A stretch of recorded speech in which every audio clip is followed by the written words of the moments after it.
All right. Ready? 3, 2, 1. Are we live? We're live. Nice. After you Monica Lewinskied yourself. I did with a bottle of lotion. You know what's going to happen if somebody young listens to this? If one of our two viewers is young, they're going to be like, what's so Monica happy. Lewinski? I'm so happy that you think maybe some of our viewers might be young. You know that they're just like people who don't understand what the hell this is. And you know, everybody had, there's rumors about the president. There's always rumors. Yeah, the president, you know, like Dwight Eisenhower, the secretary, Kennedy, Monroe. And the rumors go back. Like, they go back. Oh, don't top me off on that one. Oh, dude.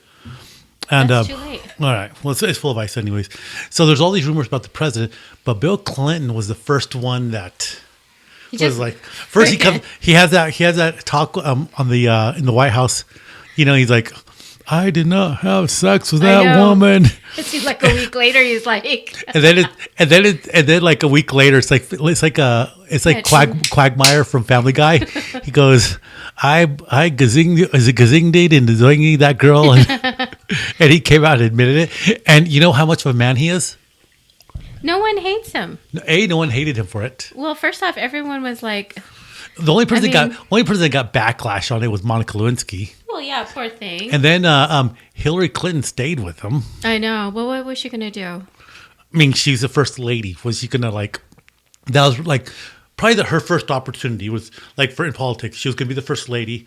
Then she was gonna be a senator. Then she was gonna try to be a president, right? You know, it's kind of funny that. Did you ever watch that one movie or that one show, House of Cards? Oh, I love that show. It seems like Cheers. Seems like that's pretty true to what the behind the conversation and all that stuff. Yeah, it's like, well, I already knew about it. Why do you have to make it public? You know, I'm sure it was like a conversation. I'm sure she knew. And she knew. How did she not know? I'm sure Bill Clinton, his whole life was out of control. You know what I mean? That's really good. This is really good. So these are not our sponsors. If they would love to be our sponsors, well, Absolute Berry Vodka Carita. This is delicious. This is really good. You know what? And I just bought this tonight. I was in the mood for scotch. I've been doing a lot of tequila lately. And this is Glenlivet Caribbean Reserve. Oh. Made from Caribbean rum casks. So that caught my attention. That's what I'm going to have out here in a minute. That is pretty cool. Hey, look at this. This is 10% alcohol.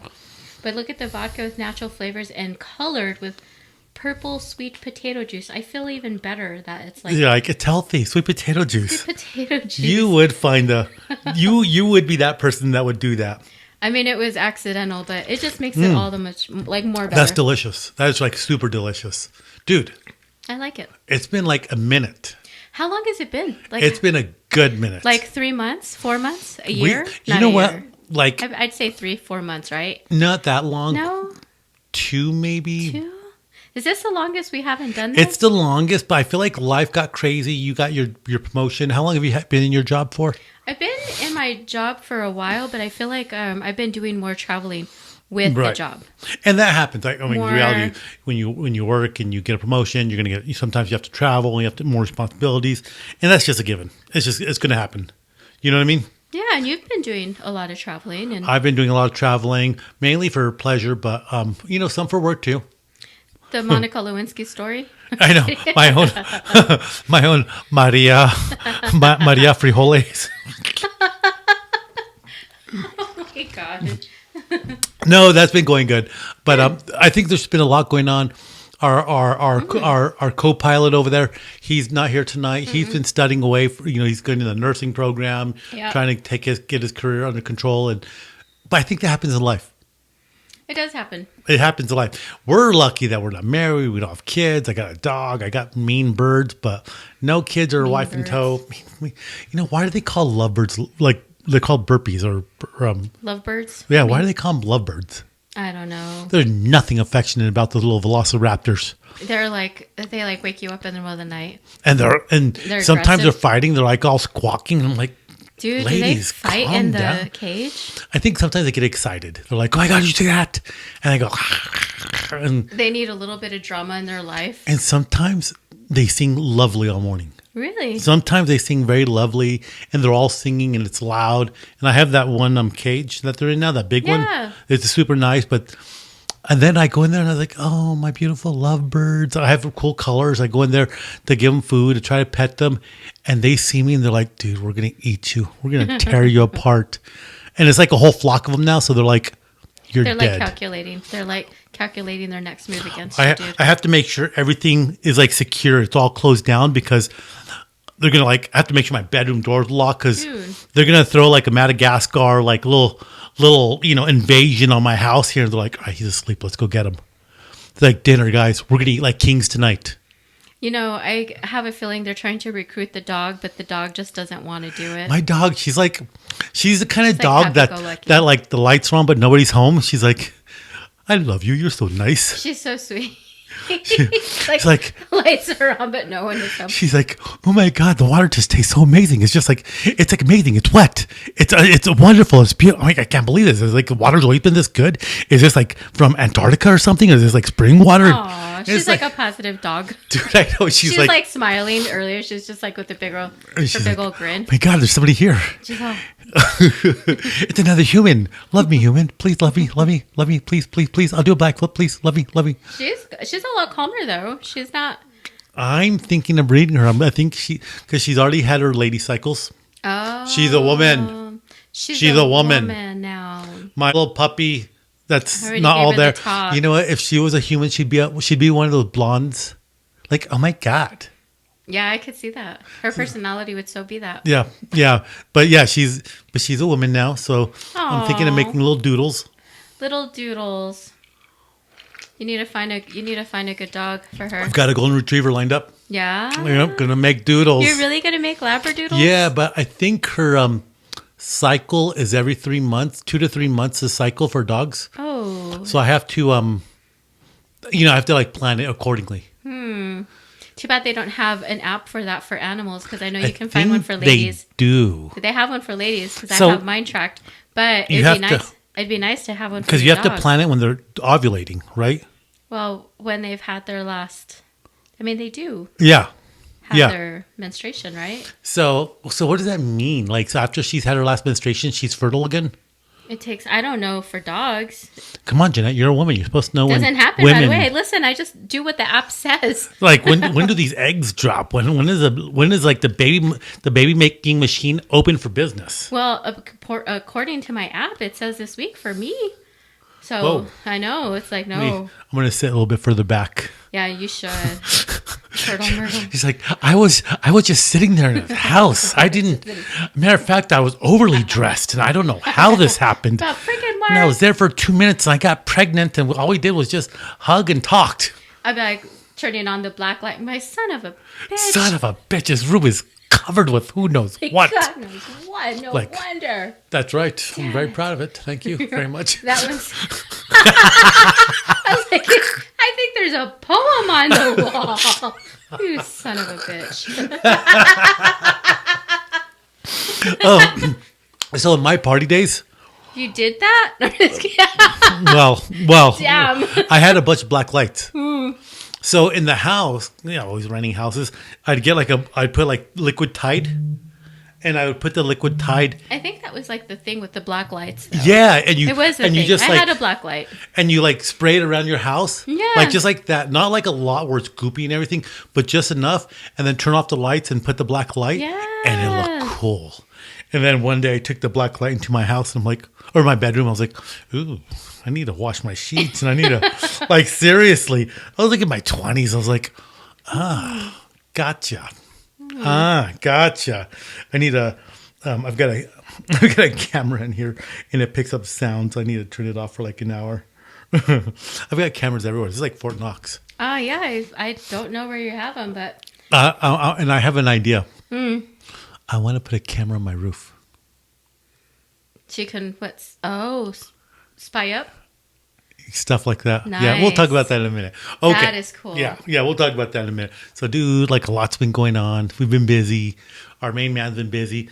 I mean, anything in the news catch your attention worth talking about? The variant for coronavirus looks like pink eye. Yeah. I think I sent that to you. It's like Is that herpes or do you have corona? No, it's gonorrhea. It's gonorrhea. It's Why is it? It's coronaria. It burns. Why does the new variant of coronavirus give you pink eye? I'm sorry. I mean, all of a sudden, like, shit just multiplies in your eye. Like, I don't understand, like, how that happens. Like, I'm sorry. It's like, my butt hurts. What'd you do this weekend? Were you drunk? No, I got corona. It's Like, kind of weird. What the hell? Like, Dude, I'm that's sorry, what it's gonna do as they try to make corona a thing again. You know what I mean? It's gonna like all these weird symptoms. Like, dude, you got a cold sore? Do you have corona? Or yeah, do you have corona? It's like, why do you have all these it's like, lesions dude, on your mouth? It I looks have like anal herpes. seepage. You got corona too? You got corona. It's like it's gonna make the route of like everything on your body. You know it is. It's like a really messed up universe that we're in right now. I don't know. Well, What the hell? Have you been keeping up with like the corona stuff a little bit? Like a little bit, because it's not like during the heyday. During the heyday, everybody knew what was going on. The vaccines and people were quarantined. Do this, you can't do that. Wear one mask, wear two masks, wear the mask and the face shield and the glasses. You know what I mean? Well, I mean, I read the little stories that appear on my phone. Like the variant. Isn't that one. isn't that porn that shows up?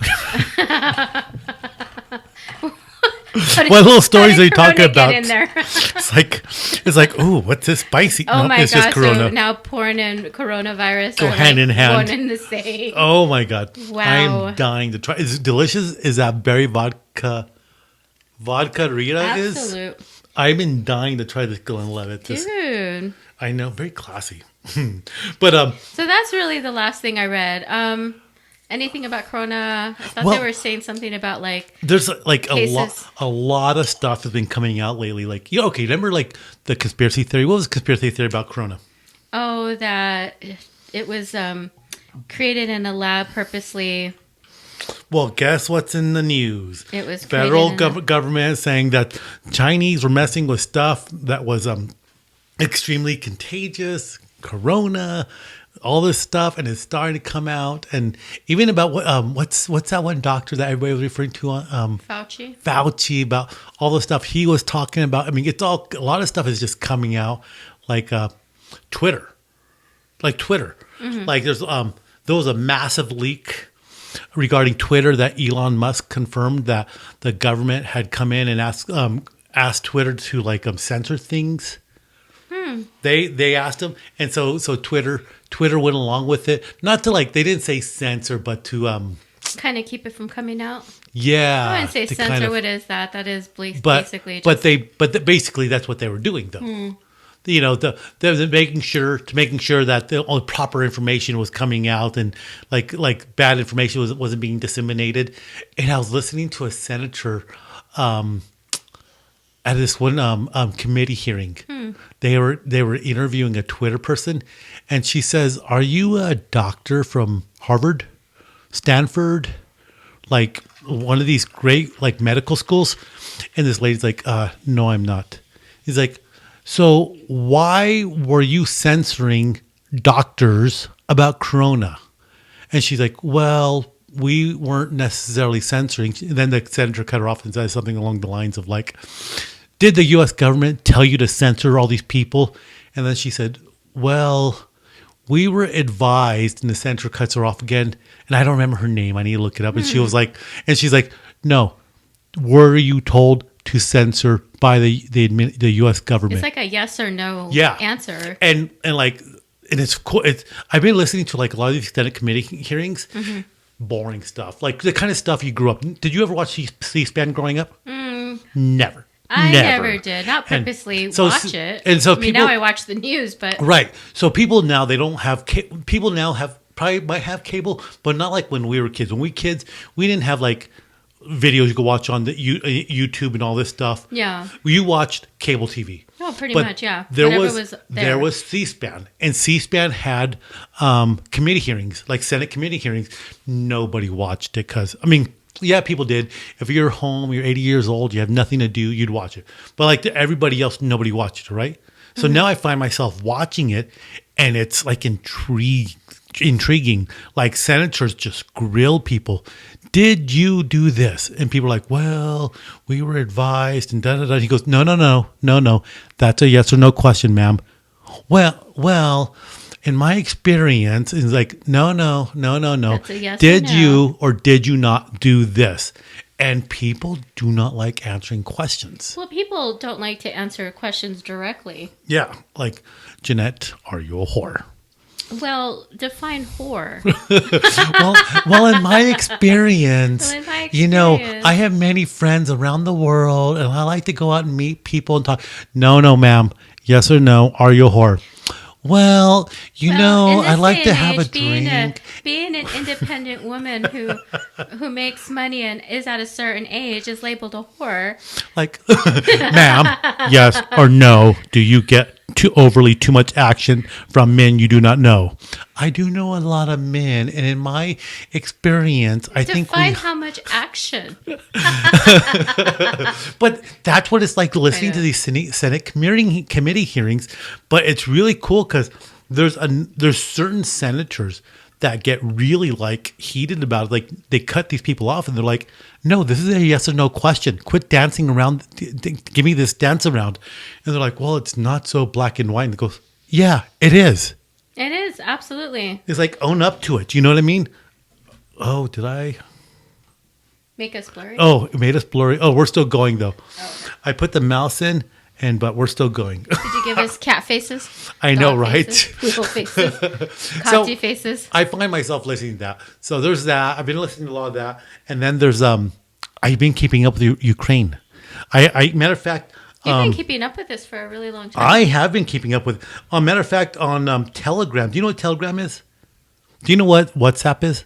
I know what Telegram is. I just Okay. never use it. So Telegram is like you have Version of WhatsApp. You have WhatsApp, but WhatsApp's owned by Facebook, I think. And then you have Messenger, which is obviously owned by Facebook. And then you have Telegram. And I think Telegram's one of a number of peer-to-peer communications that's like supposed to be secure. And I have like, I subscribe to a number of Ukrainian channels. And it's the same. So did I ever tell you about this cop from Tijuana that I follow? No, I don't. And I maybe. tell you, there's I don't think videos about stuff that was going on in Mexico that were just horrible to watch, about people being skinned alive and that I kind of think stuff. you have mentioned something about that was on Telegram. It's like they make their own channel on Telegram and they upload stuff, and they have people that just get updates, and you're like, holy crap! I So- can't watch that. That's so just too horrifying. I get like all these updates about Ukraine, and it's just fascinating. Like, dude, it's already like. It's like a already year, been over over a a year. year. They're holding on. They're fighting back. We're talking about giving them F-16 jets now. Like the Russian army is not the powerhouse they thought they were. They've got Leopards now. They're supposed to get the what are our tanks called? The Abrams. They're supposed to get Abrams. They have like a lot of technology. They started their offensive already, and there's like videos. The offensive started somewhere within the last 2 to 3 weeks, maybe. There's already some videos coming out where places where the Russians are just like in full retreat, other places where they're defending, and Ukraine's just been like this whole interesting thing. It's like we're on the verge of World War III, but then Ukraine's still holding on. They're fighting back. Then who blew up the dam in Ukraine? There was like this massive dam that held back a huge reservoir of water. And, the power plant, did the Russians intentionally do it to flood like the flood, like the farmlands and all that? There was this big thing that came out about, there was like a zoo that had like all these animals, hundreds, maybe not hundreds, but like a lot of animals there. Like all these animals drowned. Well, it's war. Yeah. When you're in war, I mean, you're being strategic and you're trying to take them out in a way that's going to hurt them. That's going to weaken their defense. Right. So, yeah. So, I mean, of course, Russia denies it. Oh, Of course. they didn't take responsibility. Oh, I know. Of course, they are not. They are not doing. They didn't invade Ukraine. It's not a war. They are denazifying Ukraine, and that's still the rhetoric that comes out. That like they have like these news people, like commentators, and they come out and we're gonna denazify Ukraine and we're gonna show the West and we should just nuke them too. And like some of these pundits that like like you listen to them, it's like some of these people are crazy. But then you also have this Russian brigade. It's like the Free Russia Liberty Brigade or something like that. It's supposedly made of entirely Russians, and they want to grow their numbers so they can actually fight the Putin administration now. And they actually like launched a couple of attacks in Russia. So now you have like Russians fighting the Russians because they're like, we're not going to go die in fighting against Ukraine because Ukraine has been mowing down thousands of Russians. Nobody knows the numbers.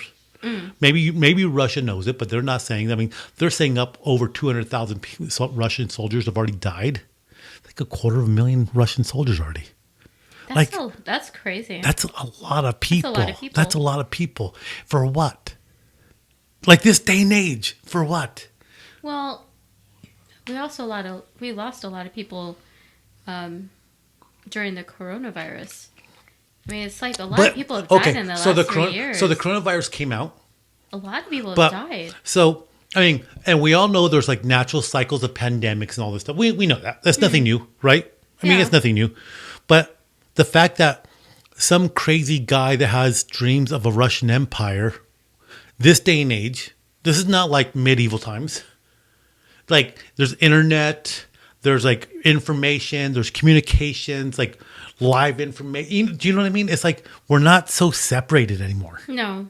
People know. I know people all around the world now. Like, I would have never imagined growing when, like, I was a little kid, that I would know people on different continents. Yeah. Like Japan, even Japan.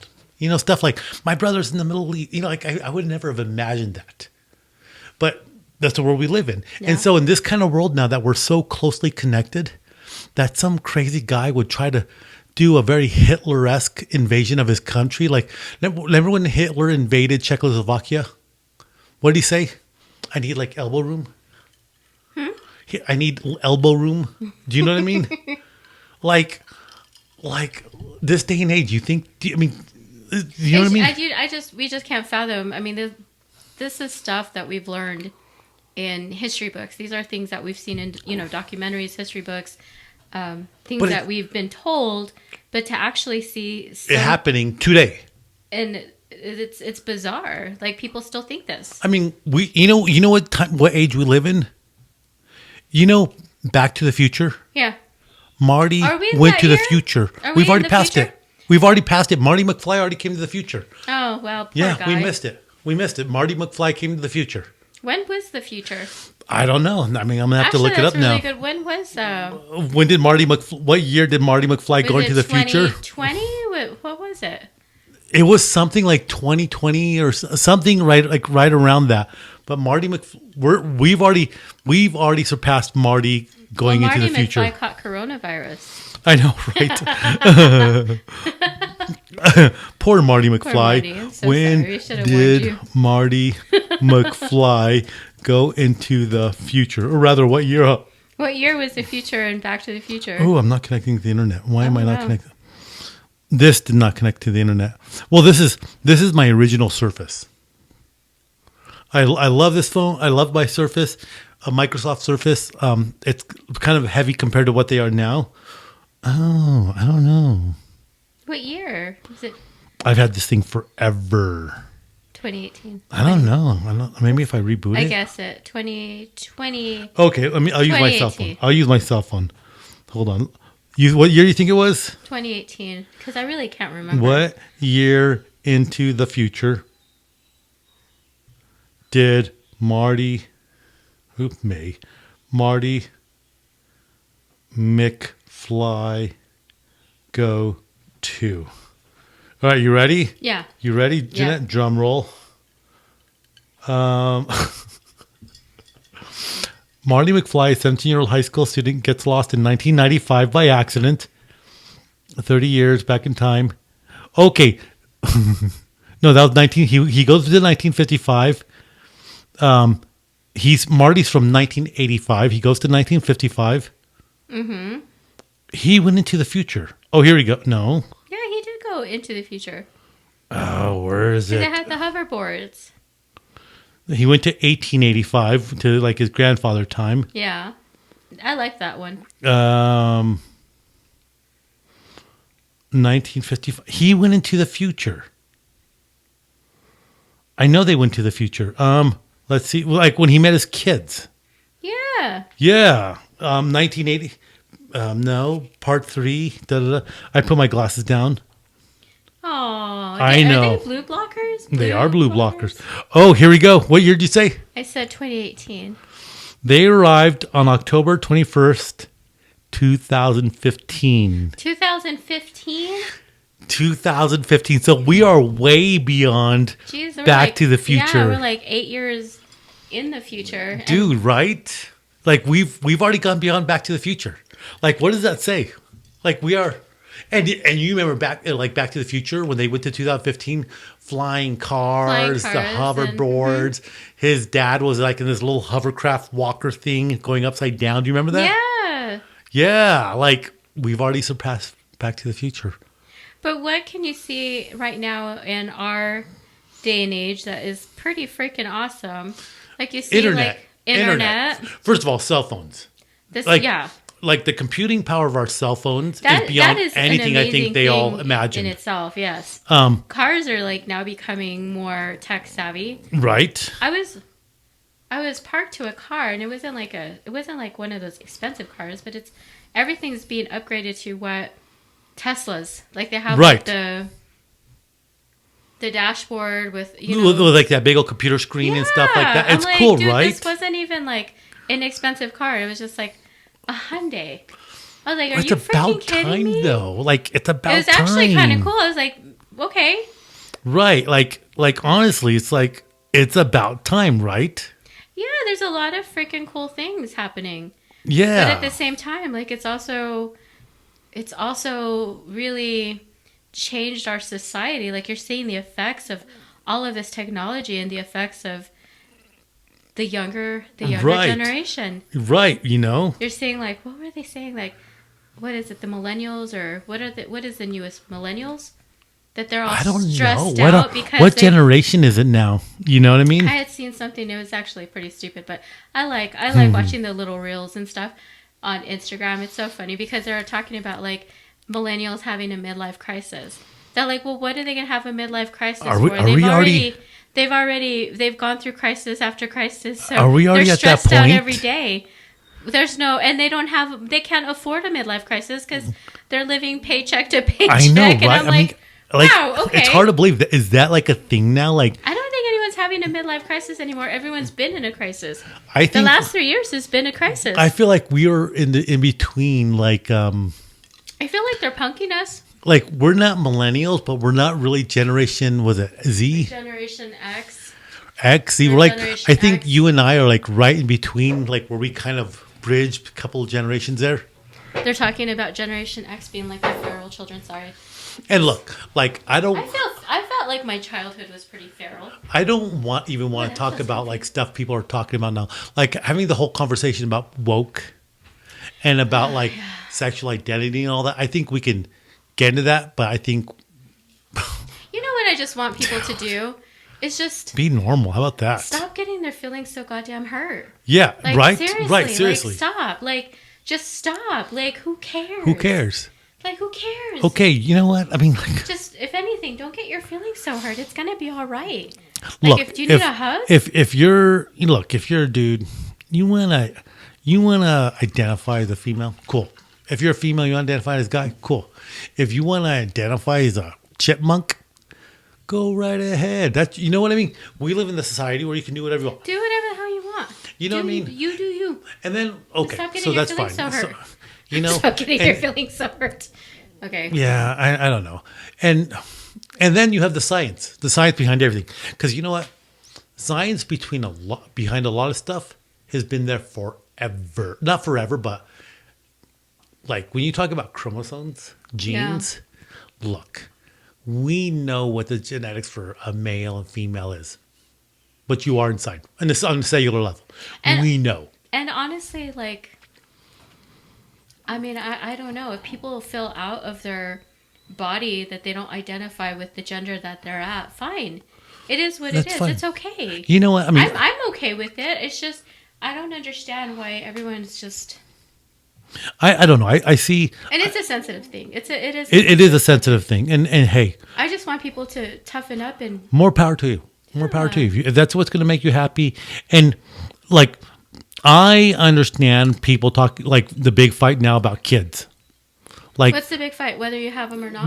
Whether you can allow children to make that decision to yes. change their identity. Mm-hmm. That is to me a little tricky because well, I mean, we've all been children. How often have you changed your mind as a kid? But you know what? Like kids. Okay, so like puberty, like your body develops in a certain way, and if you mess with the stages of that development, and you become an adult, you can't turn back the wheels of time and undo what you've done. So if you're a young boy, if you're a young girl, you know, that's when your body's going through those changes to make you the person you're going to be.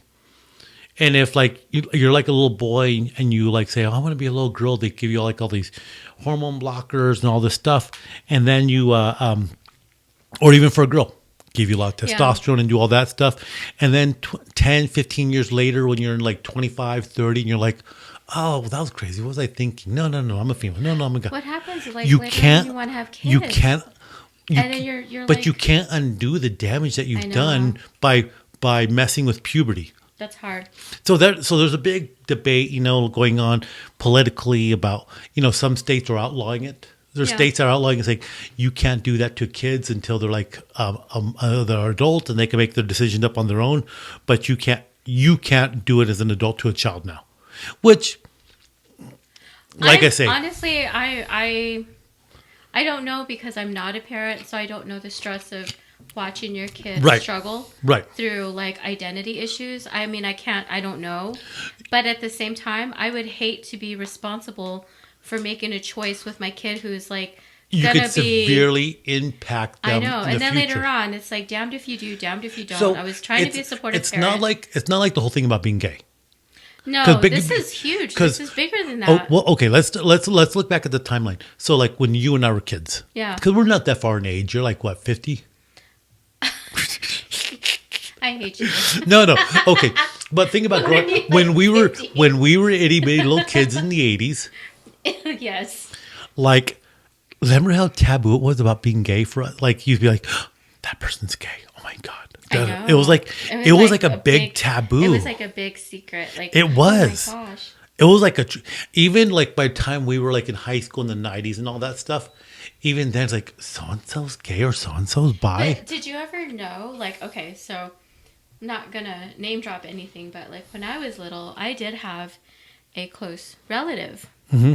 Who like did you know like somebody in your life personally? I knew, yes, and he was gay, and I knew since we were little. Like everybody knew, but no, like it's like that. It's like everyone that. It's like the what they call it, the nuclear family in the 1950s, where everybody knew, but you couldn't say it. Yeah, we weren't saying it, and as a little kid, like I didn't know that individual couldn't say it because it wasn't accepted. Mm-hmm. And I've known quite a few men in my life now. There's one guy I went to high school with. Did he hide it? Yeah, I mean, we would go hang out. We'd go out. Great guy, and you knew? Girls liked him. He had girlfriends, and then I didn't see him for a few years. I went to like a friend's house, and they like our friends were talking, and he said, "Yeah, you know, and I was picking up by the cues of the conversation. I go, "Wait a second, are you gay, dude?" He goes, "Yeah," and I go.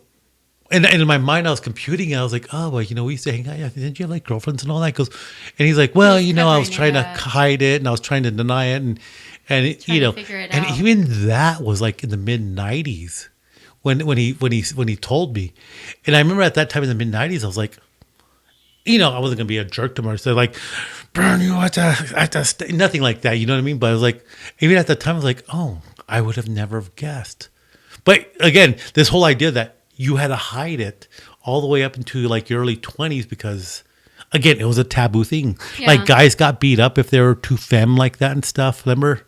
Like it was something that we lived through. And I think even kids nowadays that are like growing into teenagers and young adults, they don't understand that from how we grew up. You know what I mean?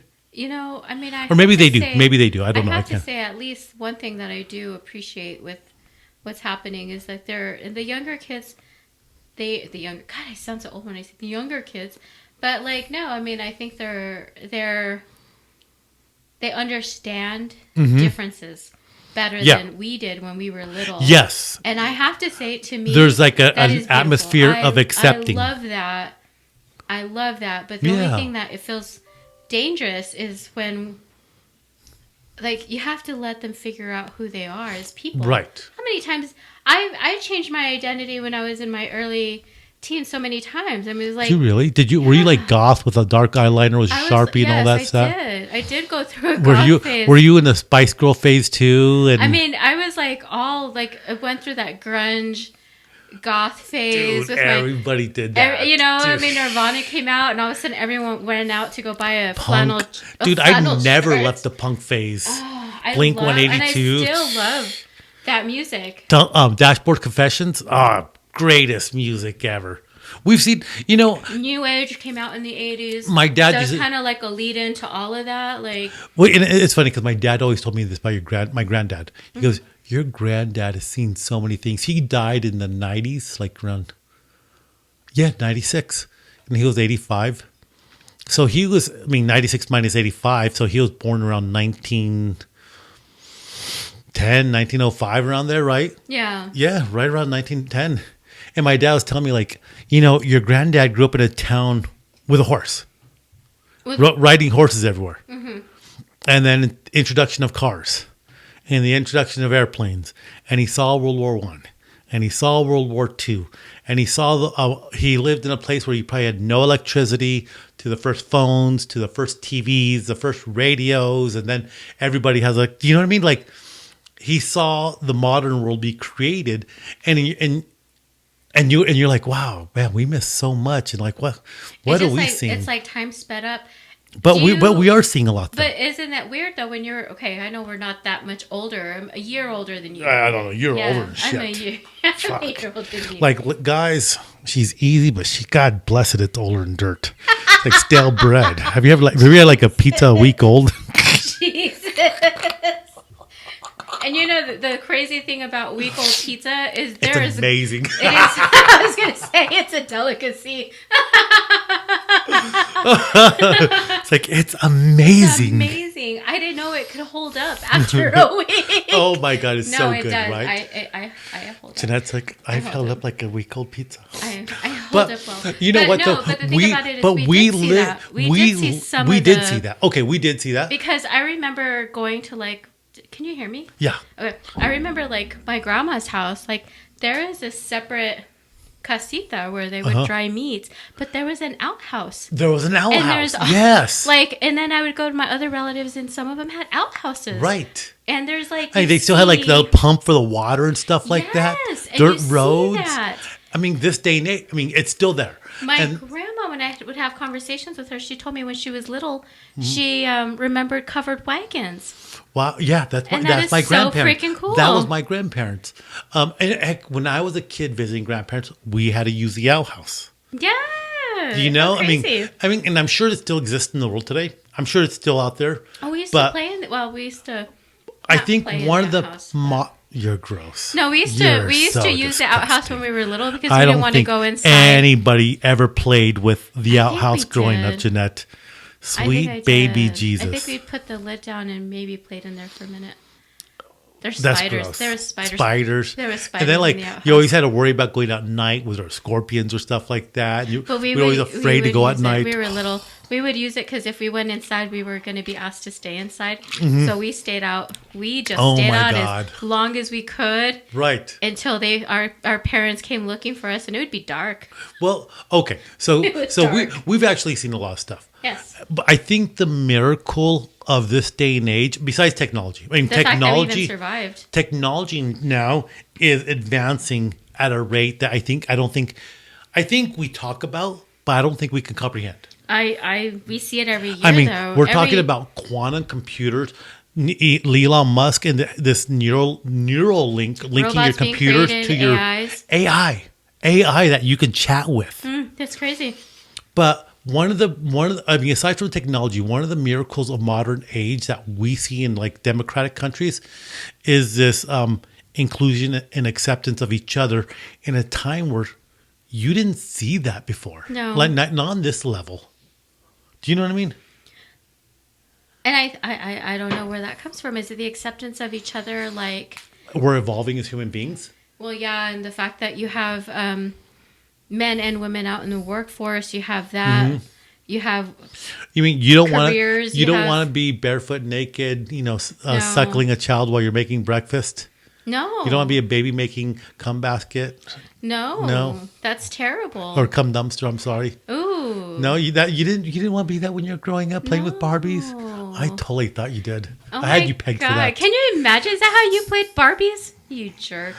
My You sister, know, and I know my you sister played had Barbies. Barbies. My sister I had know Barbies. you played Barbies because every relative was forced to play with their female No, cousin, no. and they So- all played Barbies. So I had a bunch of brothers and one sister. My sister had all the Barbies, but my brothers, we all had the big GI Joes, the big ones. Did you guys ever like? Be like, Did you ever have mixers with the? we did, Barbies we and did, the GI because Joes? we recognized that the GI Joes, after a hard day of battle, need to let off some steam. with the Barbies.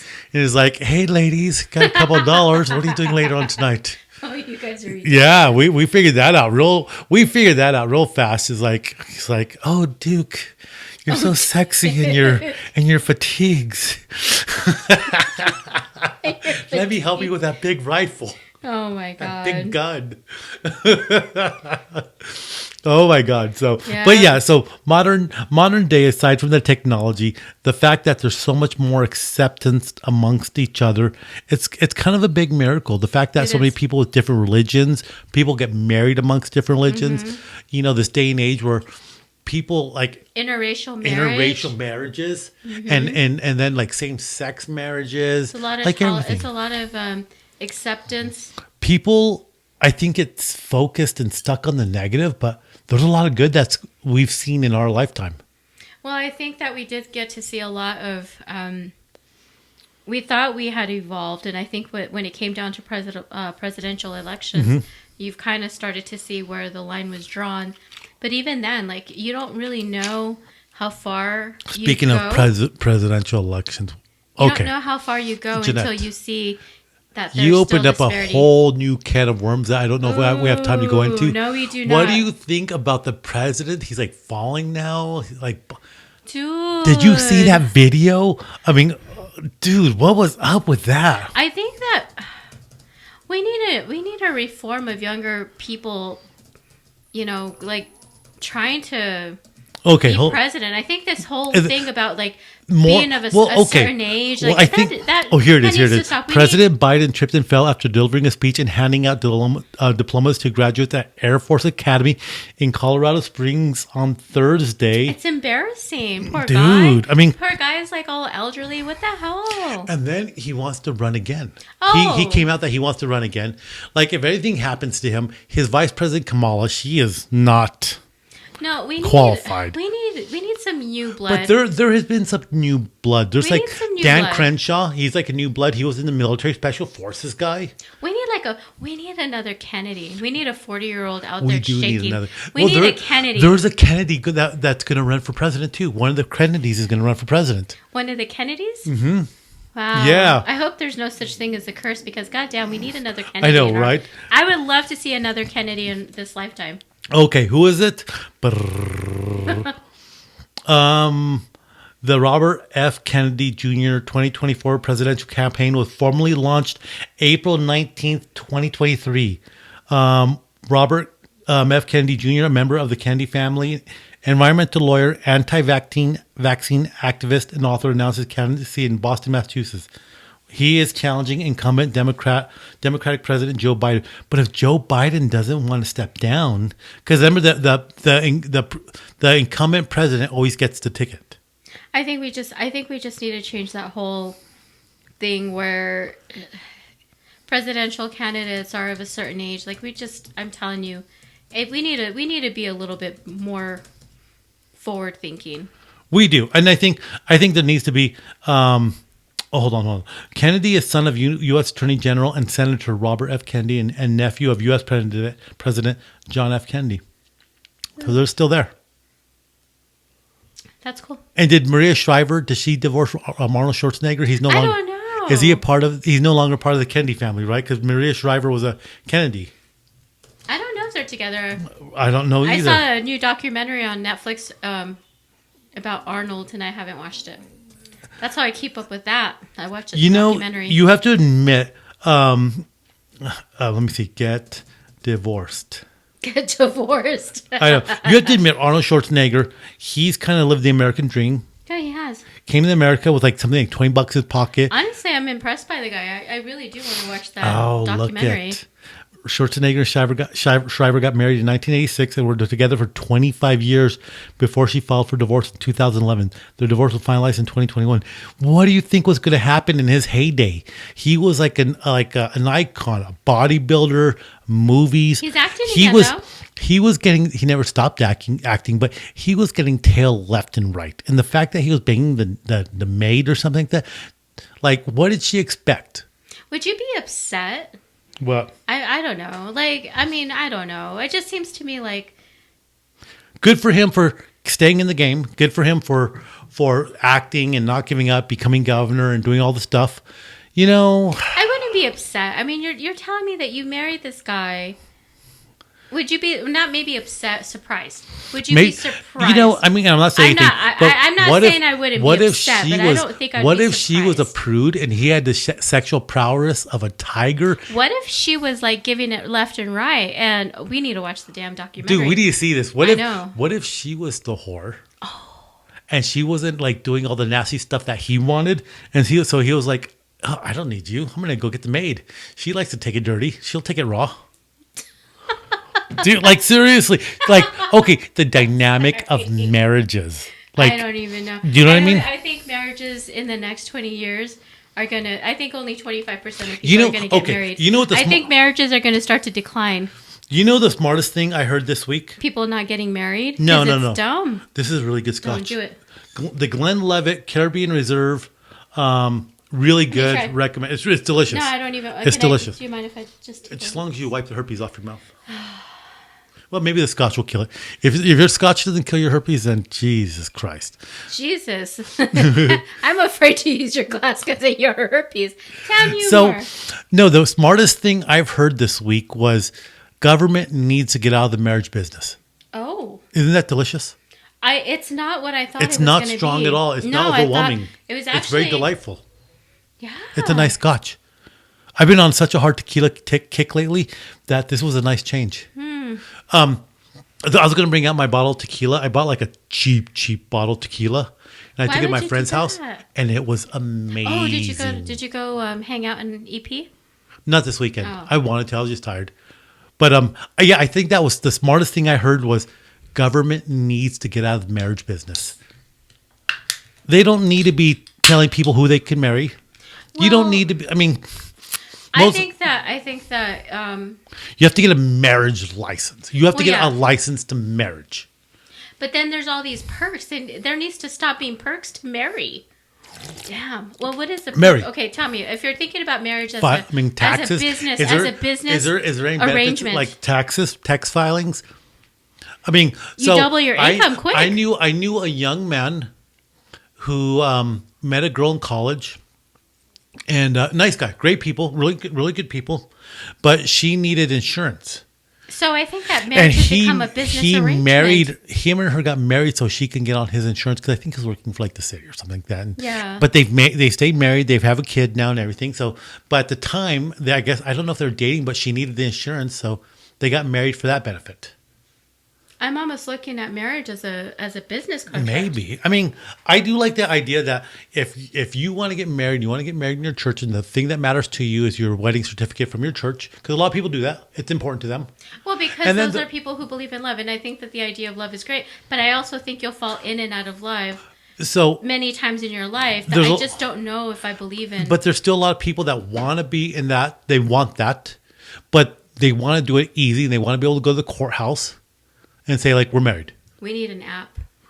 I'm gonna get for marriage arrangements. I'm gonna get my marriage business. Not my marriage certificate. What do you call it when you can be like? You want to be an ordained priest? Yeah, no, not a priest, but can we marry all kinds of random folks? You can do a thing online where you become a person where you can marry people. I'm gonna do that. Oh, you should. And I'm gonna get invited to all the wedding parties, and I'm gonna be a total wedding crasher. shall. Wait a minute, I want in on this. How can I assist you with this? You can do this. We both could do it. Yeah? Dude, we can do team marriages. Mark and Jeanette marries people. Oh my God. It'd be like Prestige Worldwide except with marriages. Marriages. I like, dude. God. And we would be invited to all the parties. You'd be hitting up all the single guys and getting laid every weekend. And I'd be consoling the bridesmaids for always being a bridesmaid and not being a bride. You'd be getting a lot of tail. I'm just saying. I'm not. I mean, these are strictly allegations.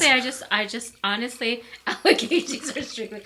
You're telling me that women Allegations. are not going to be throwing themselves at you after Like, you like give them a beautiful speech. When you give a beautiful speech and they're like, "Oh, he's all about commitment. He's the one. He's the one. He's the one. He marries people. Like he knows." Give them enough champagne, they'll be filling it in their loins.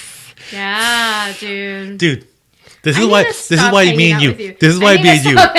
I'm gonna look up that website tomorrow. Sometimes. I'm gonna look up that website, see how we can be the you. people that marry people. I want to. I think you could, my buddy was telling me that he did it for like $50 online or something like that. Could that be like a side hustle? It's marry people? It's like ball just dropped. Bam. Man. Bam.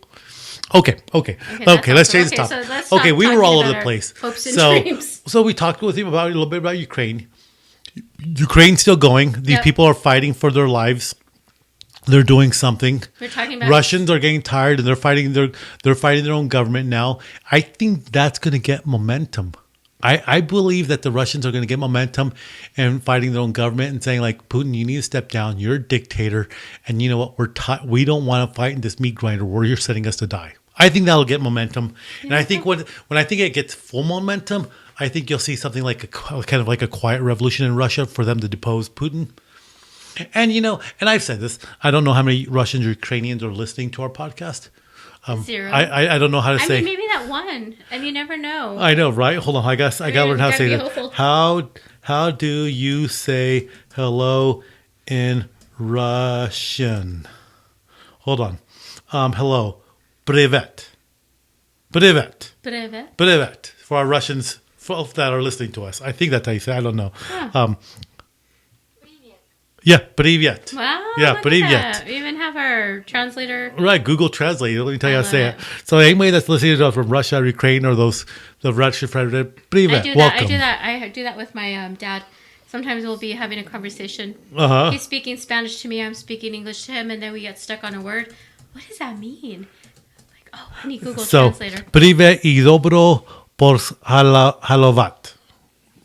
Hello and welcome. Oh, say it out loud. Say it with. Cool. Okay. I don't know how high my volume goes. Damn it. But let's see. Hold on. Let me make sure my volume's all the way up. Is it all the way up? You know what? I'm really impressed with this. That was really good. Okay, let's see. Ready for this? It's a little dangerous, though. Yes. Here we go. Pожаловать. Пожаловать. Привет и добро пожаловать. We should learn some standard phrases next time. I think so. I think you're right. And I always say this, not that we're international or something, but I think what people around the world need to understand, like even in Mexico, because I told this to my Mexican friend, I said, Americans don't want to go invade another country. We don't.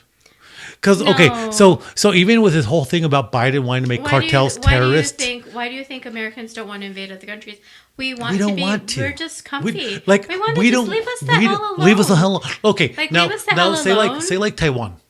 Yeah. If China invades Taiwan, we recognize Taiwan's free as a country. We recognize South Korea as a free country.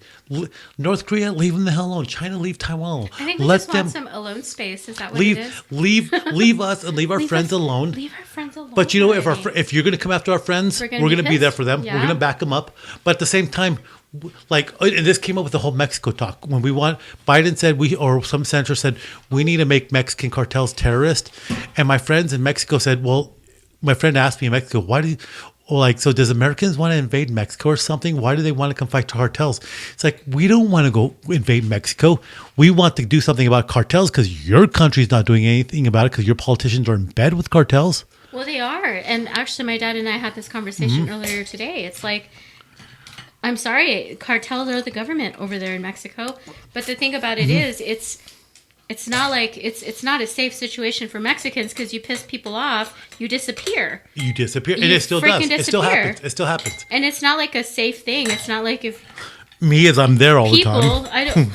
People, yeah, like don't piss anyone off. So I went for I was in Monterey. You could disappear, dude. So I was in Monterey, and there was 2 soccer teams. And we had a technical difficulty at the moment. You know, we always learn something new when we do this. What do we learn? We're an idiot. I don't know. We'll see. That we're still amateurs? We're still amateurs. That's okay. We make amateur mistakes. I think I could fix it on the edit. But, yeah. It's actually kind of funny, though. It's kind of funny. I think I recorded the whole first segment, like, in slow motion. But we'll see where it goes. Let's do it live again. I know, right? Okay, what did we just talk about? Damn it. Damn it. No. Okay. I poured another. So I know. Let me have a drink of that. Let me try that. Try Which one is this? What flavor is this one? This one is the Mango Mule. Dude, that is delicious. Absolute berry and absolute. Which one is that one? Mango Mule. That is freaking delicious. They're strong. Holy smokes, those are good.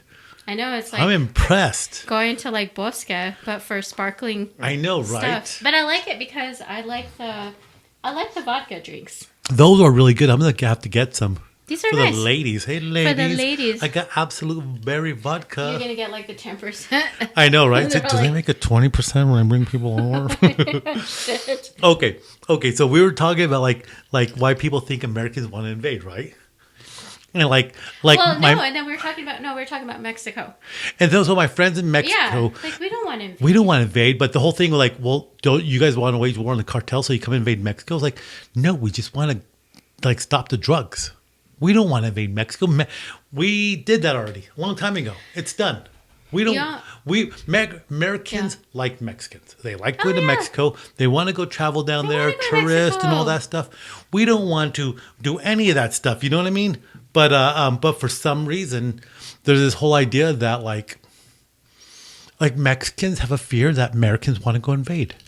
Oh, no one wants to go. We don't want to go invade. And I've had this conversation with people I know in Mexico. For real? Yeah, like they for real. honestly think that Americans want to go invade. That like this whole thing with listing cartels as a terrorist group to send our military will give us the prime reason to invade. Matter of fact, the last time that invasion talk came up in Mexico, like the war on drugs, the cartels were talking about lacing drugs with harsh chemicals to make a lot of Americans sick. Honestly, I think that the reason, if I'm being truthful, which I always am, I think that it's a bigger agenda. I think that by criminalizing the cartel in Mexico and saying all of these things are bad about Mexico, it only brings to the agenda of why we should not allow immigrants into our country.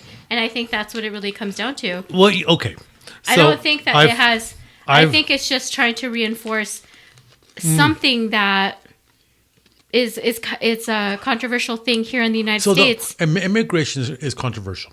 Look at our population is getting old. Our birth rates are declining, and that happens to industrialized countries. Industrialized countries, when they become first world countries, their population,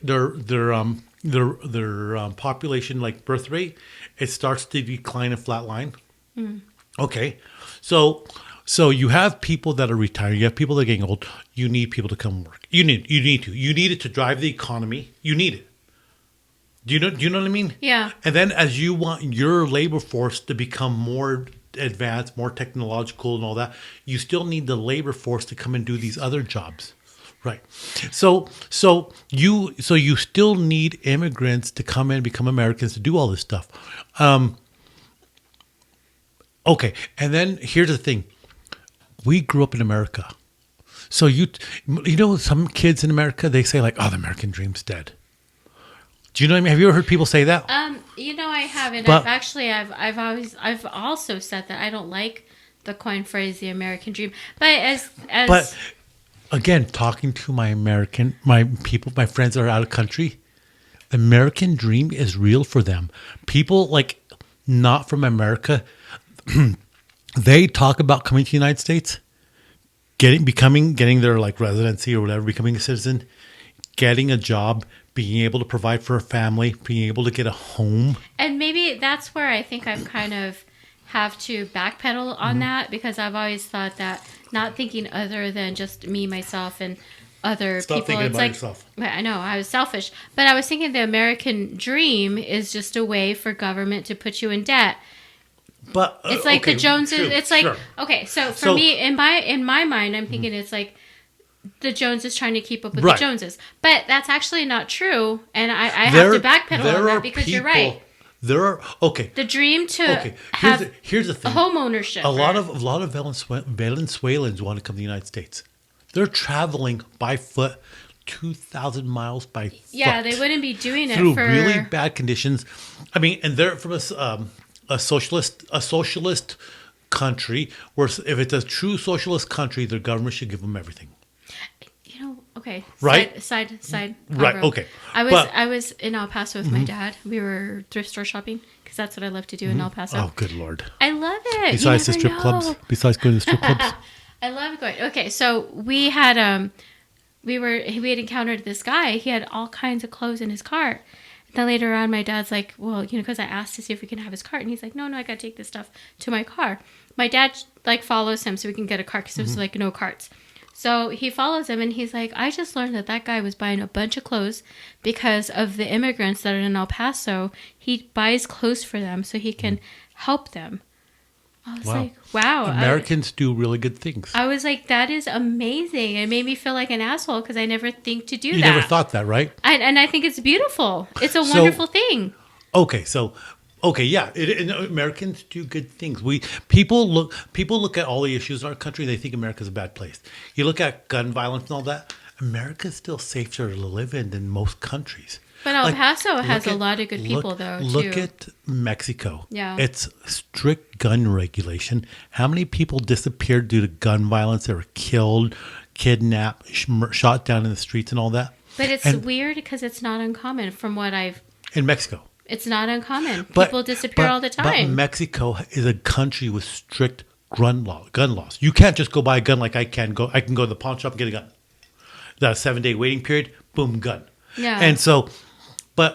But again, going back to this whole idea that for immigrants, they come to the United States, the American dream is still real for them.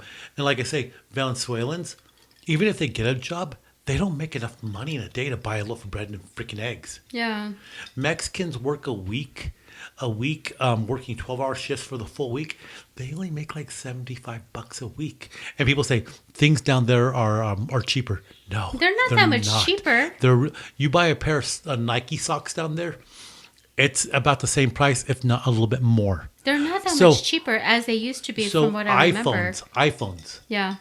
So iPhones, a friend of mine phrased this for me. They said, you're going to get an iPhone, so you don't want a car. What? Because to buy like a 10-year-old car, you're going to pay the same amount as you would as an iPhone in Mexico. Oh, wow. So it's like, do you want to get a cheap car or do you want to get an iPhone? That's the kind of decision you have to make. And over here, it's like not even a Not choice. even a big It's deal. like it's It's not like a big you're going to deal. get both. You're going to buy a car and I'm get gonna an have iPhone. both. Yeah, and iPhone's cheaper. And So this idea of the American dream still exists. We don't see it because we're living here. We have kids here have everything they need, for the most part. You know what I mean? Parents give them what they want. Like, you know what I mean? I don't think we can contemplate what people in other countries go through. People in Haiti. Haiti's run by a bunch of gangsters right now. Government collapse and all that.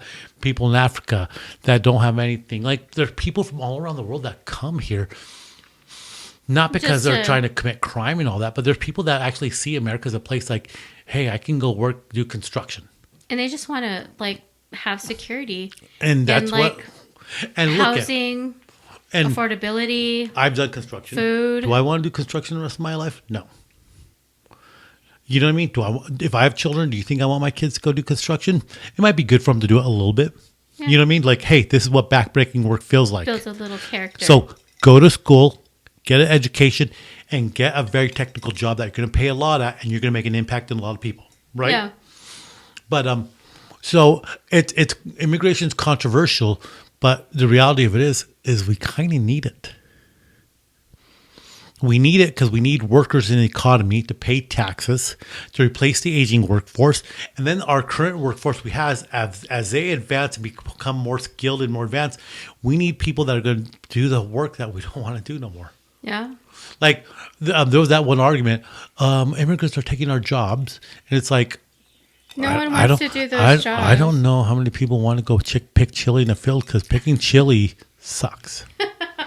I know it does. Right? Like, and there's some of us that know. There's some of us know know. It does. Right. Because actually, like, I remember when I was like super, super young. I mean, like my dad was trying to, have people, his relatives, like he was taking them and he's like, well, since I'm here, we're going to do it. And I was like, well, what are you doing? Right.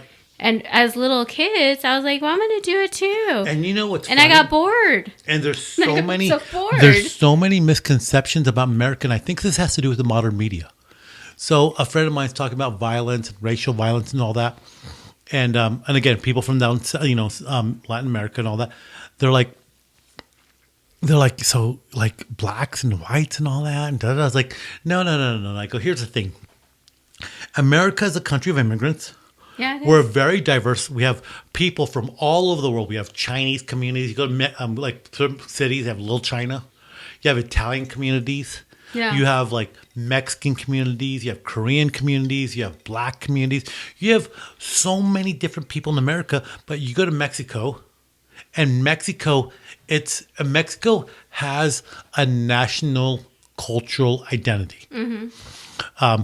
Spaniards came to Mexico, and they're indigenous. And they intermingled. So the Mexican culture we know today is a result of indigenous people and Spanish. Mm-hmm. That mixture. That's Mexico. Yeah. Some people are a little bit more indigenous. Some people are a little bit more Spanish, and everybody else is in between. That culture exists, and that goes all through. That goes all the way down to South America. Then you go to China. What's in China? Chinese. You go to the Middle East. What do you have? And you have like Iran with its Persians. You have Saudi Arabia, which are Arabs. You have Africans in Africa. So you have many countries that have a very strong cultural identity, just by the people that lived there. Yeah. And then you have the United States, which was a mix of Europeans came in. Then they brought Africans. Then you have the Irish famine, and a lot of Irish people came. Then you had like Louisiana, which was a mix of the French, mm-hmm. the Spanish, the Europeans, the blacks, the Creoles. And as you start moving south, you have a bunch of Indians, you have a bunch of Mexicans, you have a bunch of Spaniards, you have the Europeans that came across. Then they brought in Chinese laborers, and you have such an influx of so many different people. But this very complex tapestry is what makes America who we are. Yeah. But and it's funny because people, like I say, people from around the world, they see that and they're like, oh, America has racial problems. Well, you know what? We're a very racial country in the sense that we have a lot of different people. And, I don't see other countries doing as good a job as we do. What is China doing to the Weavers? The Weavers or that Muslim group? Mm. They're putting them in re-education camps, concentration camps for being Muslim. Do you know what I mean? So, in reality, the Uyghurs, what do you call it? I mean, yeah. Yeah. But, it's just funny. Like it's not perfect, but you know what? In other parts of the world, it's worse. In Russia, if you're openly gay, you go to prison for 10 years. Same thing in Iran. We have, we're very open about it here. We're very accepting. Well, look at other places where women's rights. You can't. There's no such thing. The Middle East. There's no such thing. In Saudi Arabia, women just barely got the right to drive. Barely, like in the last 10 years or something like that. No. Women have been driving in the United States forever. Women being able to own land and vote in the United States for a long time now. I mean, I don't know who gave them that right, but Jesus. You're such a bitch. It's like, Jeanette, who gave you the right to vote and own property, Jeanette? Doggone it. I mean, when they gave women suffrage and passed those laws, they didn't know there would be a woman named Jeanette. They'd be like, oh, good Lord. Oh, good Lord. Why? Okay. Why? Anyway, so Yeah. so very diverse. We have a very interesting country, but we make it worse. It could be worse. It could be better, but we don't do a bad job. We really don't. Yeah. Do you know what I mean? So, anyways, so We didn't talk about the other stuff, but I want to touch base on one more thing. okay, one more thing. Because I think we touched base on kind of a lot of stuff. Yeah. And You did have a theme. You wanted to talk about something. What did you want to talk about? So I wanted to talk about current affairs. I think whenever we start this, I always want to talk about current affairs. Yeah. And which current affairs is kind of like, politics, Ukraine, da da da. Then we talk about some, common banter, you and men and da da da and all that stuff. It's always a target on me. And then alcohol, alcohol amongst friends, right? Cheers. And I think this is, look, I'm not an alcoholic. You're not an alcoholic. I think you can drink alcohol responsibly with friends. With friends, yes, you can. Which is kind of always been our theme. So every time we do this podcast, I'm trying to include something more fringy. More fringe. Oh, and I like fringy stuff. I do. It's exciting. It's interesting. It's mind-bending. It's mind-bending. And I love and we've talked about all sorts of stuff. The Silurian theory, you remember that? We talked about, I don't know. We've talked about ghosts. And we don't want to be like this whole paranormal thing and all that. No. So we try to touch base on everything. But I like stuff that will like make you think outside of, like, help you, like, I don't know, just bend your mind, open up your mind to possibility. We live in a very scientific world that you have to be able to prove it, and you have to be able to hypothesize and test it. But yet there still has to be room for stuff that we can hypothesize, but we can't test. And like, say, ghost. Mm-hmm. We can theorize about it. We can hypothesize about it. You can't say that they don't exist because there's videos, there's pictures, and there's stuff. Yeah. And you can say that you don't believe, but there is physical evidence and photos and all that. So you have to leave the realm open that something else, there are things out there that are, maybe our science isn't there yet to explain it, but we know it's there.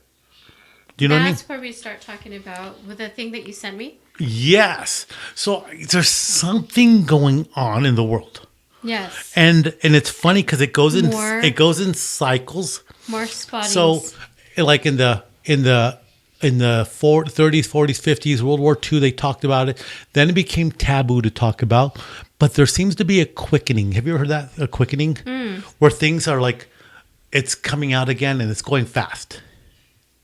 And it seems like the quickening has been happening with this whole UFO, UAP, alien thing.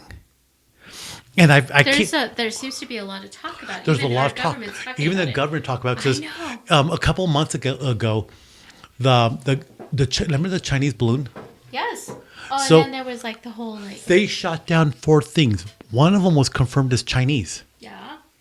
What were the other 3 things that were identified? That was never even confirmed. Captain Faber, in his F-16 and the whole Tic Tac thing. We talked a little bit about that before, but there was a point, even in the 90s and right around the turn of the century, where it was like very taboo. Like very, very taboo. It was like, oh, aliens, gosh, you're crazy. You're a conspiracy theory. There was even a whole movie on that. Right. First, was it like Fire in the Sky? Fire in the Sky? Right. Or First Encounters of the Third Kind? Mm-hmm. Mm-hmm. But there's like it just seems like there's a quickening because you never heard about it in mainstream media. No. And if it was, they were making fun of it. Mm-hmm. But it's being reported by Fox News, CNN, local news. And so I think, and there's more videos out there. It's hard to know if those are true or not, but like, okay, look, I take pictures of things in the sky that I can't explain. And look, at an iPhone, like if something in the sky, it's at 20,000 feet, 30,000, 40,000 feet. An iPhone is going to take an image of a dot. Well, it's not going to be great, but we took those pictures of the 3 dots. Right. And they just freaking disappeared. Right. And look, I try to take a skeptical eye to things I see. Mm-hmm. And I've got to admit, we live in a state that's big, that's known for weird stuff in the sky. Yeah. And it's always like, and I always tell my friends this, can you explain it with what you know about aeronautics right now? can you like I saw this like bright light over our town, and it's like, and I'm watching. I took a couple pictures of it, and I just sit there and watching it. It's like, that's bizarre. And I watched it for like 5 minutes, and it was just a bright light, and I was like, what is that? And then I don't know if it turned or something, but then you see the red and green light, and I was like, that's a helicopter. Do you know what I mean? Yeah. Like you have to like Yeah, go through the process of elimination, and you have to be logical about it. You can't jump to conclusions. You have to really be logical about it and go through the process of eliminating it. Something though. You want to talk about the thing that you shared? I did. This came out of Arizona, and this kind of goes along with that whole thing. So the whole thing with this whole quickening, like it seems like it's accelerated. It's coming out everywhere. It's coming out in the news. The Pentagon has to report to Congress about this now, which never happened, not since Project Blue Book in the 40s and 50s or 50s, I think it was. And all this stuff's going on, and more and more. And more, like a lot more, not just a little bit, a lot more. And then this happened, and if I remember correctly, it happened April 30th, which is kind of weird because I mentioned it. I think I sent you something last week about it. Yeah, you did. And then I sent you something again about it today. Yeah. And it blew my mind. And let me see if I can find it, because I try to save it. So give me 1 second. Let me see if I can find it. But there's oh, here it is. So there's a video online you can find on YouTube and TikTok. And there's a video of a cop. And I think the cop's talking or something to somebody else. And like all cops have cameras. Matter of fact, I was surprised because I had an incident at my work where somebody shot like a BB at the window. And the cops came to do the police report because you need police report for insurance. Mm-hmm. And he had this big square thing on his chest. And I looked at it, I go, is that a camera? And he goes, yeah. And it's like a square thing he wears on his vest. And it had a camera. And he goes, yeah, it records everything. And I was like, I hadn't seen one up close. And he goes, yeah, it just records everything. Like, that's kind of cool. But a lot of cops now with there's a like, flash behind you. Is that your camera? No, it could be like, I don't know. Oh. So cops have this now. And they can they can. So they can see, they can record everything. Right. So these cops in Arizona are talking, and he sees like a light falling from the sky, and they see it, and they go, oh, look at that. Looks like a falling star almost. And then, like, I don't know if it's 5 minutes later, a minute later, something, 911 gets a call, and they say something crashed in my yard. Oh, shit. And then they're saying, like, there's things out there 8-10 feet tall. They're not human. So I have this. This is from TikTok where they uploaded. Let me see if I can play. Midnight on April 30th, skywatchers across several This is states saw a Nevada bright News. fireball streak through the heavens. A police officer working in the Northwest Valley caught a glimpse of the colorful object on his body cam. At nearly the same time, a Ring camera in the area recorded a strange noise and what sounds like a crash. You got to hear this. One family living in a ranch-style home had a much closer view of the object. Two brothers and their father were working on a vehicle in their yard when they caught a glimpse of a sparkly object as it came crashing down, then were hit by what they describe as a shockwave. One of the witnesses, a young man named Angel, has stated when the brothers looked into the yard where the object landed, that spot was obscured and blurry, as if by unknown form of camouflage. What they saw next prompted a frantic call to 911. So there's two people or two subjects that are in your backyard? Correct, and they're very large. They're like 8 foot, 9 feet, 10 foot. I don't know. They look like aliens to us. Big eyes. They have big eyes, like I can't explain it. And big mouth. They're shiny eyes, and they're not human. They're 100% they're not human. 8 News Now investigators have spoken with family members multiple times in the past 4 weeks, but each of the 3 times we accepted their invitation to do an interview, they didn't answer the door or their phone. These are some of the claims they've made in other public forums. Multiple family members backed up the story in an initial police report we obtained. Angel says they heard the patter of multiple feet in the yard. They later heard footsteps on their roof. They saw one of the 8-foot-tall creatures climb behind the controls of a large front loader stored in the yard as if trying to engage it. He got a good look at one of the creatures, he said, a greenish-grayish being with large eyes and long legs. He says he could hear its deep breaths, and when he locked eyes, he was, in essence, frozen in place, couldn't move.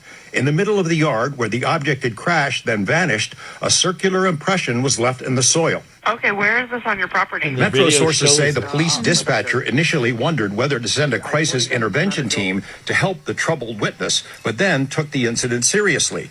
2 officers arrived 38 minutes after the call, and by then had heard from other officers. They proceeded cautiously and managed some nervous laughs. I ain't dealing with that.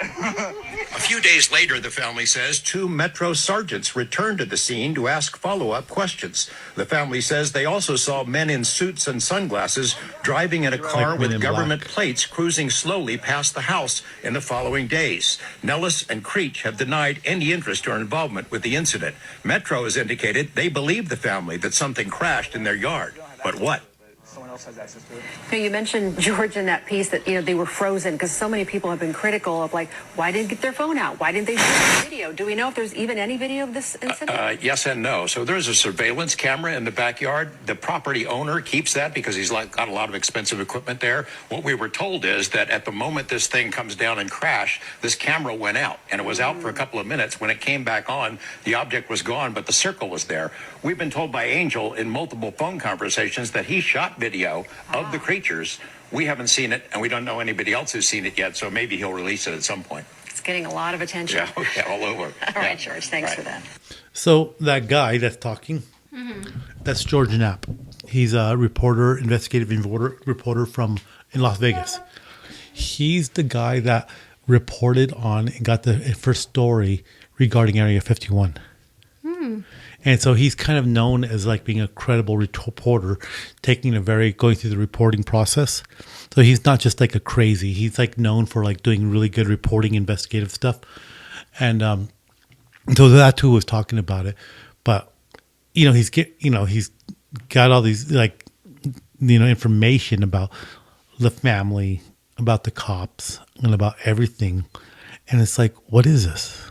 So, it seems to me it's like there's a lot of evidence to support their claims because you have the cops with their cameras. They and they're saw saying, something coming down. So you have a credible source saying, "Hey, what the hell is that?" And then you have a 911 call. Then the ring doorbell heard the boom. That's crazy. So that's not the first time this happened. Because before, Shift on my seat. Sorry. and so I say there's a quickening going on because there's this. There's a lot of stuff coming out. There's people coming out. Like a lot of people have been coming out lately saying the U.S. government has this whole, retrieval. This department, that all they do is retrieve stuff. They retrieve like crap. Men in Black, like the whole. Not Men in Black, but like a whole complex agency that goes and retrieves stuff that crashes in the United States, like Roswell. Okay. They go and retrieve it. So, and then like a couple of weeks back, I sent you something that happened in Brazil in the 80s. Did I send that to you? I talked to Dario. So there's a place in Brazil called Virginia. Virginia. It's called, but it's spelled differently. It's called Varginha or something like that. Virginia. So, and you have to understand, why would there be a city in Brazil called Virginia? Well, a lot of Southerners after the Civil War went to South America. Okay. So it's plausible that town, Virginia, was founded and probably started from Southerners that went to South America after the Civil War. Now, anyways, and I think it was 1984. Without looking it up, it's called the Virginia Incident in Brazil, in the town of Virginia. And there's people that came out and they said, like something crashed. There's this one guy, he goes out there and he says, the UFO, I saw it crash right here. I saw the debris and all that stuff. I saw these bodies. And then there's people in town that talk about, we saw this alien. Like 3 little girls, they came out and they said, like, look at the... we saw an alien right there, and then the mom came out, and the mom saw it, and so they said another UFO was flying over town, and they're like, this thing was flying over town, like doing what we can only describe as like a search pattern, looking for something. And so then I don't know if this guy was a police or he was the military. They go and they find something like a little being. And this one cop scoops it up in his arm. A cop or military guy. And they take it to the hospital. And so they take it to the hospital, and he's there at the hospital, and they're like, people are freaking out about it. And then the military gets involved, and the military gets it, go get another alleged body. And the hospital has it documented. These are, doctors, and they're not anybody crazy. They're documented. This guy brought something in. Well, this guy, whether he's in the military or whether he's in the police, I don't recall what he was. Like, very soon afterwards, he died from something he got on his skin. From holding that the little being. They couldn't identify that caused his whole immune system to crash. Healthy man, that was very active, whether he was a military, police, or whatever he was. And they didn't understand, but he got sick very quickly after that incident. The guy that they said allegedly picked up whatever he found, that he died immediately after making contact after his immune system crashed. And there's a lot of people, there's like these air traffic controllers that said, these airplanes from USAF came, and they're like, and then these people, these crafts from USAF came, and they picked everything up once Brazil, made contact with them, and they took everything, and that was the end of it. And there's a lot of Brazilian military that said, yeah, we brought something here, we can't talk about it, but we picked something up, we don't know what it was. What USAF is? USAF, United States Air Force. USAF, USAF. And they said they picked it up, then they're big planes, and they left. And so you have this incident where something happened, and it's documented. The hospital, they had this guy that they documented that he died from making contact. You have all these eyewitnesses, and they all have corroborating stories. They even talk about like the whole Men in Black, like government officials try to offer them money to like stay quiet about it, and they're like, no, we're not going to lie. And they didn't take the money. So there's like a whole big story in 1985. I want to say it's 1984 that this happened. And it's still kind of a big thing. You know what I mean? It's actually really weird that you're, it seems like there might be a difference between what happened in the 80s to what happened most recently. Like, are you hearing anything about payoffs? Well, it's funny. It's funny. It's funny in that thing with George Knapp. He said the family said guys came by in all black wearing sunglasses. This whole Men in Black thing. Are there still government officials trying to hide it? But yet you have people. You have like these Captain Fravor. They have radar. They have the tracking. They have the infrared of this thing that they over the ocean that they couldn't catch. They like it had no jet emissions, but yet it went from 40,000 feet down to 20,000 feet in the split of an instant, which we have nothing that can just go like that. You know what I mean?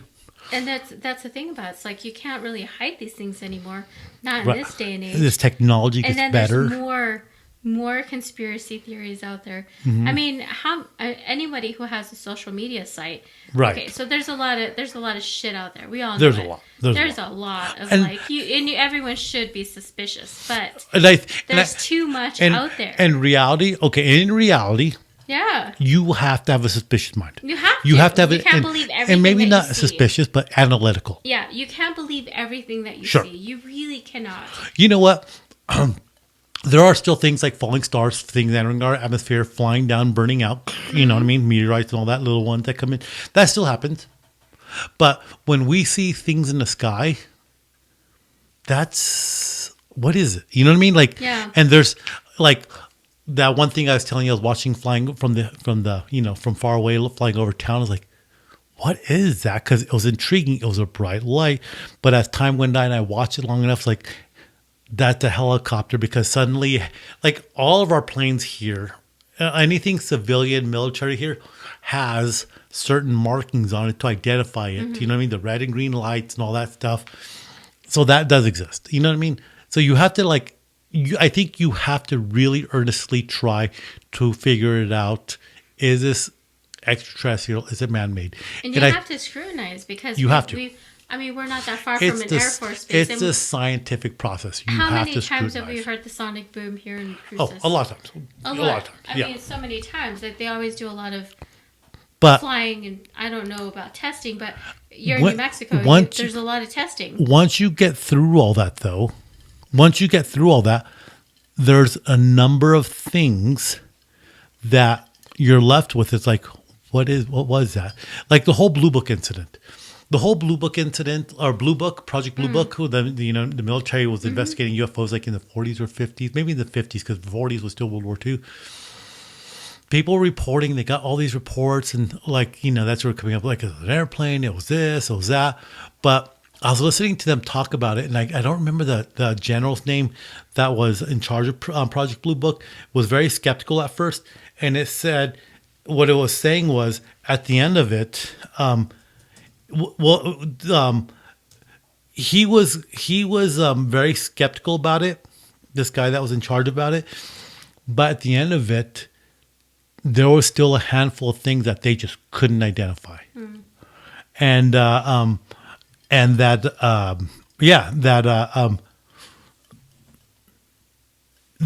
even though he was a non-believer at first, afterwards he became more of a skeptic more than a non-believer. And skeptic is not like that you don't believe. It's that you're like, there is something, but we're not sure. Yeah. Do you know what I mean? It's kind of it's something, I guess you're left with a little bit of a reasonable doubt that something is plausible. Does that make sense? Yeah.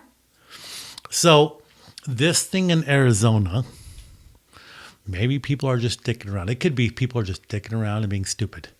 Yeah. But this day and age with social media, it goes viral. And there's always going to be someone who's going to look really deep into it. You really are going to have a lot of investigators for on you, it. For you to throw something like that on social media, that you're going to get a lot of backlash on and feedback on. Do you know what I mean? It's like you better be ready. You better be ready because you know people are going to come at you. Yeah.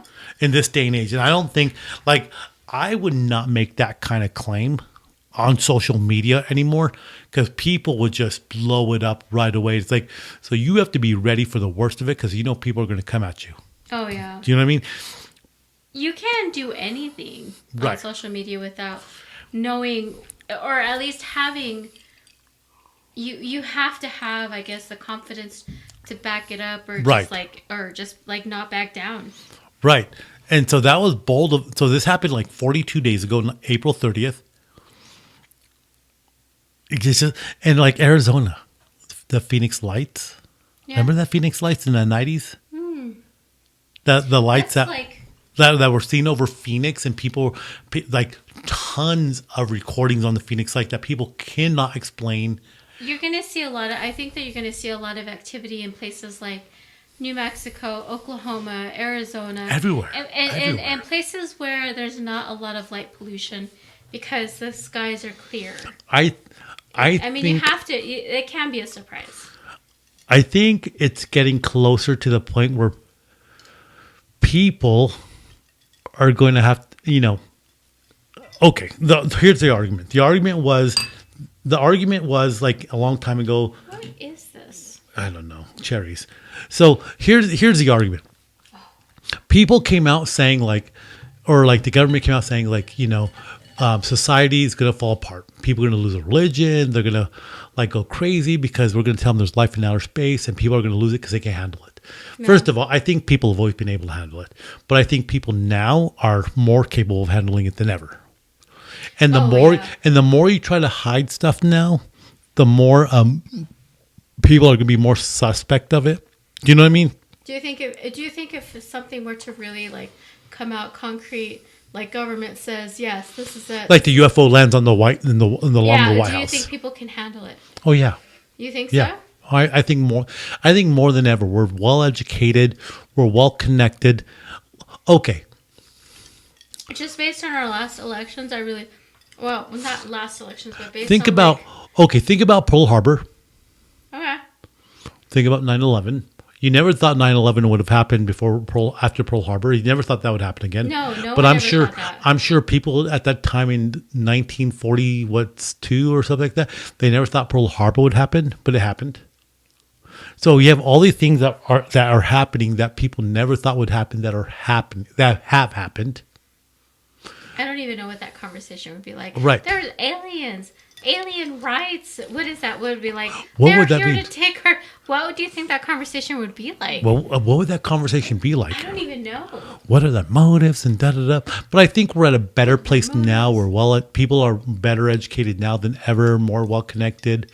I think you still have a lot of people that will jump to conclusions. I think some people would be very, like, okay, like more methodic about it. You know what I mean? I think there's a good mix of people. Honestly, I thought that's where we were at when presidential elections, when Trump got, when he became president.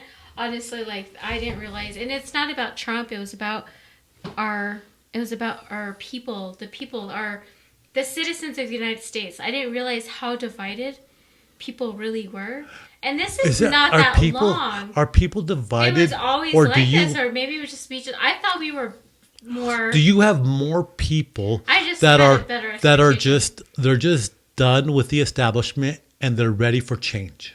I think because I think Obama and I think Trump are like people that were ready for change, and then you have good old Joe Biden come back in, and that's more of establishment. I really don't know if people are ready right. for aliens. You might want to get closer to your mic there a little bit. I don't know if they are ready though. But it's happening. You know what? It could very well happen tomorrow. Right. Where people are going to stand. Right. That's an interesting conversation. I have no idea. I don't know either. It'd be interesting to see. God, I hope that everyone has a secure home. So, but there appears to be like I say, a quickening happening where you're seeing more and more of it, and it's in the open. It's like on the mainstream medias. It's on even the local medias where they're talking about it. Whereas when we were kids with the 80s and 90s, it was completely crazy. It was all crazy. Completely Kooks. Oh, yeah. Like, that person's crazy. Are they Honestly, on drugs? I don't feel like it's science fiction anymore.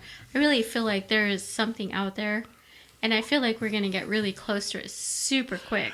It's gonna I really do feel this way. I've said this in our lifetime. We're probably going to see marijuana be legalized.